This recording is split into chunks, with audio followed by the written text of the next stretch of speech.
بسم الله الرحمن الرحيم والصلاة والسلام على أشرف المرسلين. Salam alaikum. Bonjour tout le monde. Aujourd'hui, je vais proposer des exercices avec solution, toujours في module théorie de signal pour licence 2 S4. Avant de passer les exercices, on va commencer par des petits rappels mathématiques. Donc, vous avez qu'un signal est dit périodique s'il se renouvelle régulièrement dans le temps. Vous voyez ici, c'est un signal périodique de période de grand T. Donc, il se renouvelle de la même façon dans des intervalles de temps qui sont égaux. La même chose pour ce deuxième signal. C'est un signal, on peut dire que c'est un signal périodique, triangulaire par exemple. Ça, c'est un signal sinusoïdal périodique de période grand T. Donc, la période d'un signal, c'est quoi? La période d'un signal, c'est le temps qui s'écoule avant que ce signal ne se répète.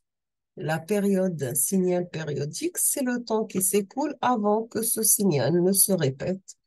Et vous avez toujours que la période se note grand T, elle est exprimée en secondes. La période se note grand T et elle est exprimée en secondes.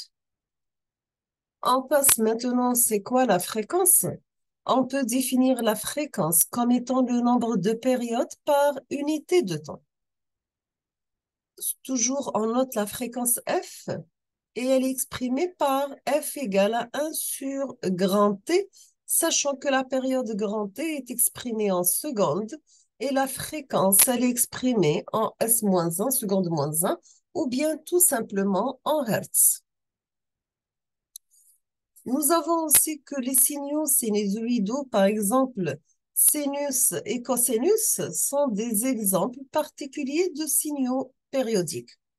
Vous voyez bien dans cette figure un signal sinusoïdal sinus, parce que nous avons sinus 0, c'est 0. Ici, nous avons le cosinus, parce que cosinus 0, c'est 1, d'accord? Toujours d'une manière générale, un signal sinusoïdal peut s'exprimer ainsi la forme U de t égale U chapeau sinus de pi ft plus phi. Donc, voici la représentation d'un signal sinusoïdal d'amplitude maximale U chapeau. La période grand T, donc U chapeau, on appelle U chapeau son amplitude maximale. F, la fréquence du signal sinusoïdal, sachant toujours que la fréquence, c'est l'inverse de la période. T, c'est la période, et phi, bien sûr, c'est le déphasage. Donc, vous avez la fréquence égale à 1 sur T, la fréquence 1 Hertz, l'unité de fréquence, c'est bien Hertz, l'unité du temps, c'est seconde. Ou bien, on peut avoir la période, c'est l'inverse de la fréquence. Toujours, n'importe quel signal sinusoïdal peut s'écrire également la forme U de t égale à U chapeau sinus oméga t plus phi la phase. Toujours le temps est exprimé en secondes. Oméga la pulsation en radians par seconde, phi le déphasage en radians, tout simplement.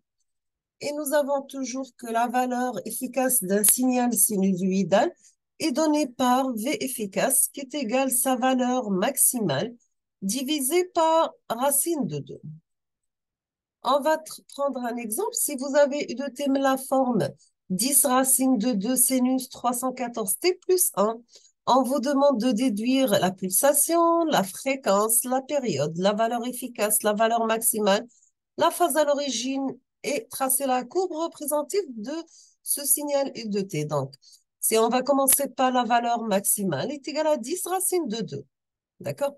La valeur efficace, c'est 10 racine de 2 divisé par racine de 2, ça donne 10. La pulsation oméga égale à 314. Oméga égale à 2 pi f, donc la fréquence, c'est oméga sur 2 pi, donc 314 divisé par 2 pi. On trouve la fréquence. Et pour la période, c'est tout à fait l'inverse de la fréquence, donc 1 sur f. La phase à l'origine est égale à 1. Maintenant, voici quelques propriétés particulières des fonctions sinusoïdales. Vous avez par exemple sinus 0, c'est 0. Sinus pi sur 6, c'est 1/2. Sinus pi sur 4, c'est racine de 2 sur 2. Sinus pi sur 3, c'est la racine de 3 sur 2. Sinus pi sur 2, c'est 1. On passe au cosinus, donc cosinus 0, c'est 1. Cosinus pi sur 6, c'est racine de 3 sur 2. Cosinus pi sur 4, racine de 2 sur 2. Cosinus pi sur 3, c'est 1/2. Cosinus pi sur 2, c'est 0. La tangente, vous avez tangente 0, c'est 0. Tangente pi sur 6, c'est 1 sur racine de 3. Tangente pi sur 4, c'est 1. Et tangente pi sur 3, c'est racine de 3. Pour la tangente de pi sur 2, elle n'est pas définie. Voici quelques propriétés toujours avec sinus et cosinus. Donc, vous avez sinus x. On peut la remplacer par sinus pi moins x, ou bien moins sinus pi plus x, ou bien moins sinus de moins x. Parce que nous avons la fonction sinus, c'est une fonction impaire.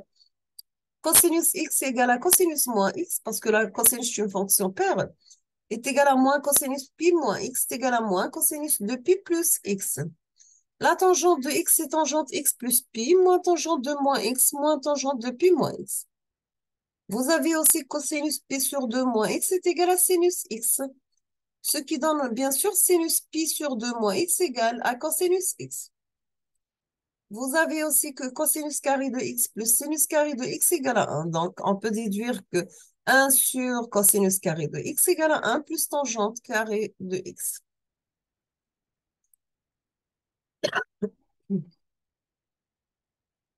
Voici aussi quelques propriétés que vous devez connaître par cœur.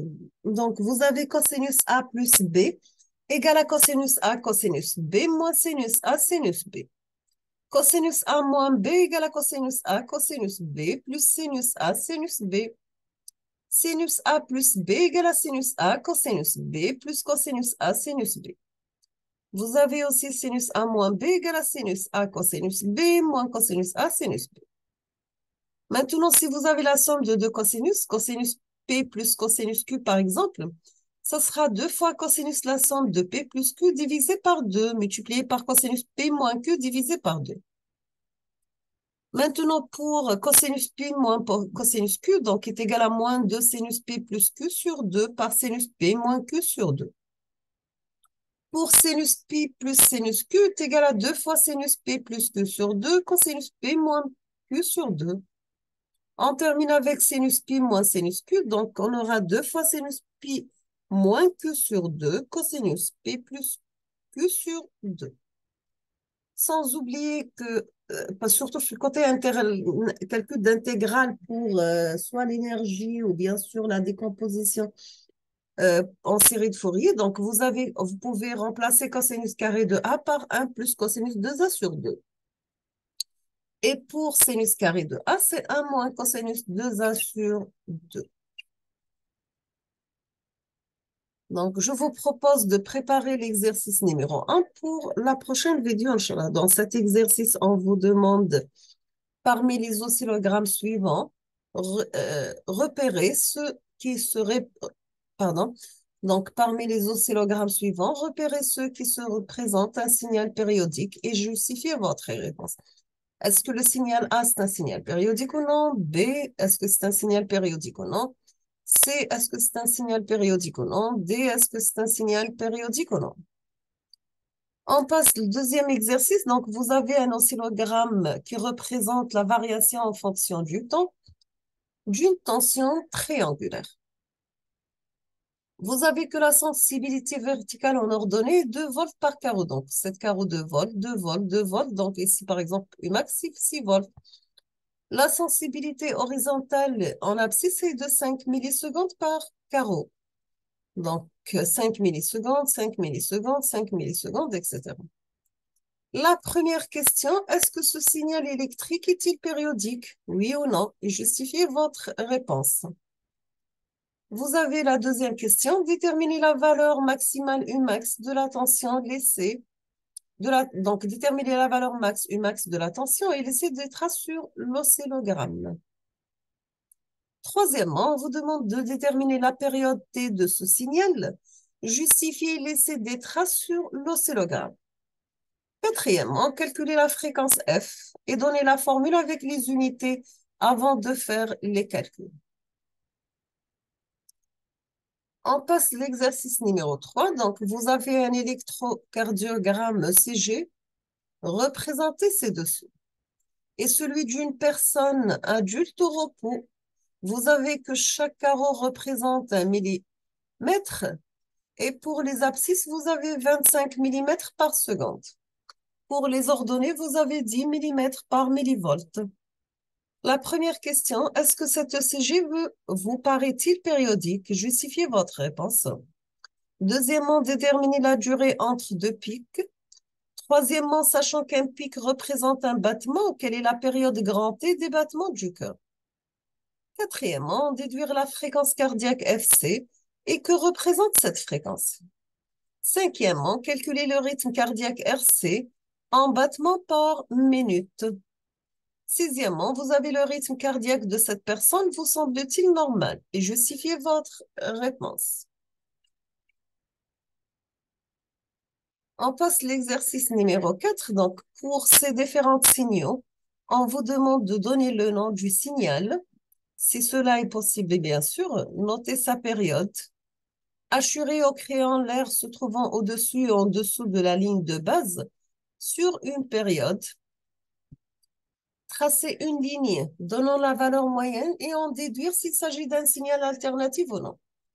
Donc, vous avez le premier signal de cette forme, le deuxième, troisième, quatrième signal, cinquième signal sinusoïdal, sixième, la même chose, septième signal, huitième, neuvième, et on termine avec un signal modulé.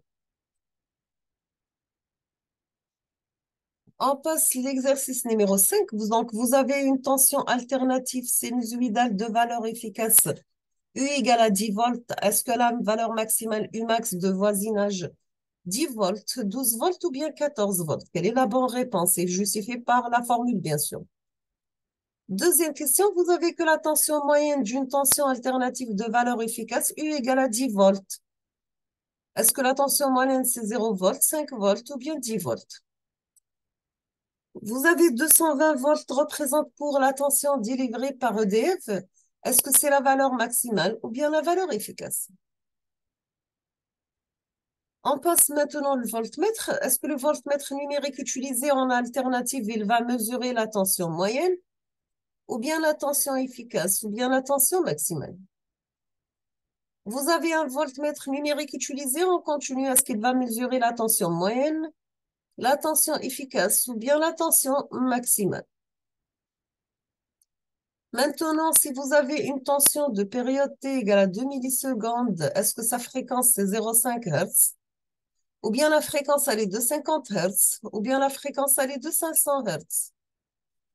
Maintenant, si vous avez une tension alternative F égale à 200 Hz, est-ce que la période ça sera 5 millisecondes? Ou bien 0,05 secondes? Ou bien 500 microsecondes? On termine avec la dernière question pour cet exercice. Donc, vous avez la tension 220 volts. 50 Hz délivré par sonal gaz varié en fonction du temps suivant l'expression. Vous avez 220 sinus sans pité, 220 la racine de 2 sinus sans pité, 220 la racine de 2 sinus sans pité, 220 divisé par racine de 2 sinus sans pi fois t. On passe à notre exercice. Donc, vous avez une tension qu'on va l'avoir au plus bas. Vous avez, est-ce que la tension visualisée sur l'oscillogramme, est-ce qu'elle est en dents de scie, en triangulaire ou bien alternative?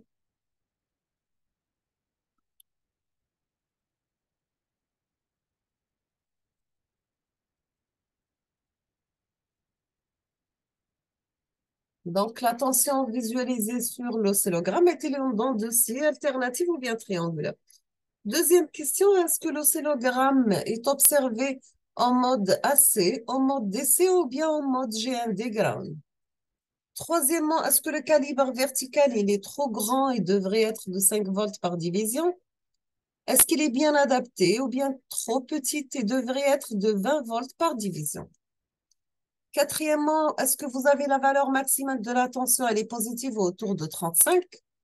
Ou bien elle est positive et voisine de 18 volts? Ou bien elle est mesurable avec un voltmètre numérique? Cinquièmement, est-ce que la moyenne de la tension, elle est mesurable en passant le mode AC au mode DC? Est-ce qu'elle est positive et voisine de 5 volts? Est-ce qu'elle est négative et voisine de moins 5 volts? On passe à la base de temps. Est-ce que la base de temps peut être de 0,5 millisecondes par division, ou bien elle est bien adaptée, ou bien pourrait être fixée à 20 microsecondes par division, ou bien elle est désactivée? Septièmement, vous avez la période de la tension. Est-ce qu'elle est voisine de 1,6 millisecondes, ou bien voisine de 0,8 millisecondes, ou bien voisine de 50 Hertz? La question numéro 8, donc vous avez, est-ce que la fréquence de la tension, elle est nulle, ou bien voisine de 1250 Hertz, ou bien voisine de 625 Hertz, ou bien voisine de 5000 Hertz? La dernière question, donc vous avez la tension étudiée et délivrée par une alimentation stabilisée, par une prise du secteur, ou bien par un GBF, un générateur basse fréquence. Donc voici notre signal sous forme de dents de scie.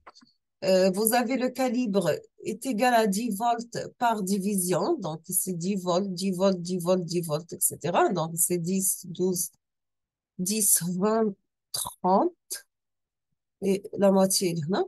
La base de temps, elle est de 0,2 millisecondes par division. Et entourer le bon mode. Est-ce que le mode AC, DC ou bien GND? On passe l'exercice numéro 7. Donc, quelle est l'amplitude maximale, la valeur efficace, la fréquence, la pulsation et le déphasage des signaux suivants? Donc, vous avez S de t est égal à 2 cosinus 100 t. Deuxièmement, vous avez S de t égal à 3,5 cosinus 200 pt moins pi sur 4. Dernier signal, S de t égal à 2 sinus pi par 10 puissance 5 t moins pi sur 4. On passe l'exercice numéro 8. Donc, quelle est l'expression correspondante de ce signal? S de t qui est signal sinusoïdal de cette forme de valeur max crête à crête 6 volts. Quelle est la fréquence de ce signal, sachant que la période c'est 1 milliseconde? On vous demande de tracer S de t moins 0,5 millisecondes et S de t plus 0,5 millisecondes. Neuvième question, quelle est l'expression de ce signal U de t? Sa période 50 microsecondes. Quelle est la fréquence de ce signal? Et tracé U de t moins 50 microsecondes et S de t plus 50 microsecondes. Nous sommes arrivés à la fin de cette série TD. Je vais proposer la solution, Inch'Allah, dans la prochaine vidéo. Donc, je vous remercie infiniment pour votre attention. Comme toujours, n'hésitez pas si vous avez des questions. Et à la prochaine vidéo. Merci.